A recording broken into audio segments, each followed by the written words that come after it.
யூதாவிலிருந்து பெத்தேலுக்கு தேவனுடைய மனுஷன் வராரு. அந்த நேரத்துல ராஜாவாகிய யெரொபெயாம் பலிபீடத்தின் அருகில நின்று கொண்டிருக்கிறாரு. அப்போ கர்த்தருடைய வார்த்தைய இவருக்கு விரோதமா அவர் சொல்றப்போ, "அவனை பிடியுங்கள்" அப்படின்னு யெரொபெயாம் ராஜா சொல்றாரு. உடனே அவருடைய கை உணர்வற்று போகுது. இந்த கை குணமாகும்படி எனக்காக நீ ஜெபி அப்படின்னு அவர் கேட்டப்போ, இவர் வேண்டிக் கொள்றாரு. இவரோட கை சரியாகுது. அதுக்கப்புறம் ராஜா சொல்றாரு, "நீ என் கூட வந்து வீட்டுக்கு வந்து இளைப்பாரு. உனக்கு நான் வெகுமானங்களை தருவேன்" அப்படின்னு சொல்றாரு.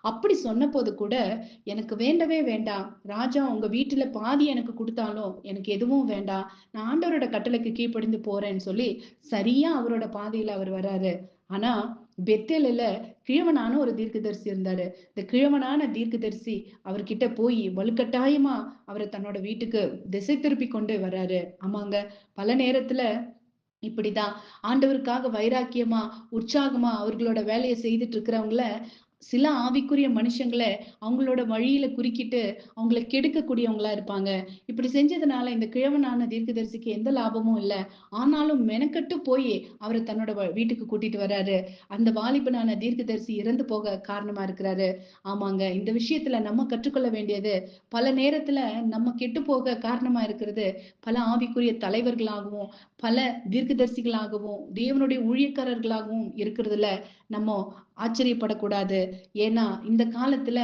பிசாசு யார் மூலமா வேணுமானாலும் நம்மள வஞ்சிக்க முடியும். அதனால நீங்களும் நானும் போற வாழ்க்கையில ரொம்ப ஜாக்கிரதையா நம்ம பயணிக்க வேண்டியது ரொம்ப ரொம்ப அவசியம்.